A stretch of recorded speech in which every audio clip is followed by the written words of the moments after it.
Si Jesus nakipag-inuman ng alak. Dahil traditional naman talaga nung panahon ni Abraham, katakot na alak. Kahit sa mga parabola, alak dito, alak doon, lasingan dito, lasingan, alak. Kahit panahon ni Kristo, gumawa rin ng alak. Yung sinabi mo, nakipag-inuman siya, walang talata nun. Walang talata nun si Kristo nakipag-inuman. Paratang ng mga Hudyo yon na siya raw ay mahilig uminom at isang, basahin natin, pakinggan niyo ha. Naparito ang anak ng tao na kumakain at umiinom, at sinasabi nila, narito, ang isang matakaw na tao at isang manginginom ng alak. Kita mo? Sabi nila yon nung mga kaaway niya. Pero ang sabi niya, naparito ang anak ng tao, kumakain at umiinom. Ano iniinom? Natural tubig. Siyempre, pag kumakain ka, sino naman ang kumakain ng iniinom ay alak?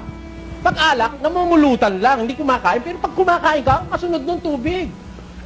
Sabi ng mga taong naninira sa kanya, ito ikaw, manginginom.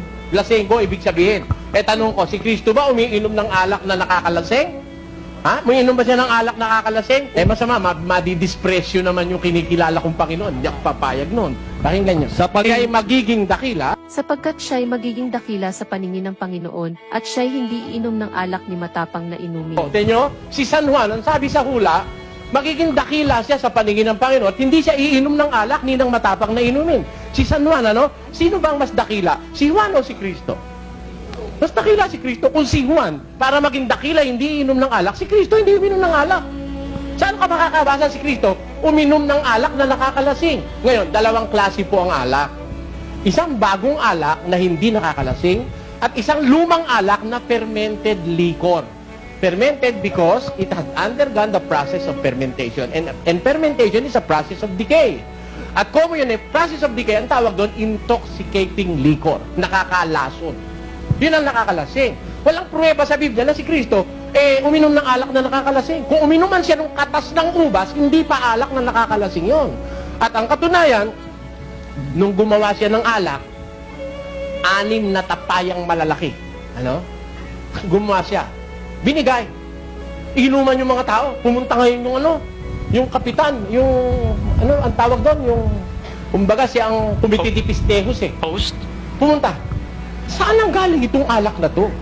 Ang lahat ng ibang mga tao, kung maghanda, inuuna muna yung masarap na alak. At pagka ang tao'y nakainom na't lasing na, saka isusunod yung masamang alak.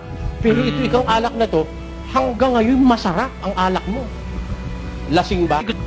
Hindi lasing. Nadidifferentiate niya na mas masarap tong alak na huli. Hindi lasing. Therefore, yung ipinainom ni Kristong alak na ginawa niya, hindi nakakalasing. Lasang alak, pero hindi totoong alak dahil galing sa tubig Hindi nakakalasing. Ang katunayan, hindi nalasing Alam niyang i-differentiate. Ikaw nga lasingin ko kung alam mo pa yung paglasing ka na.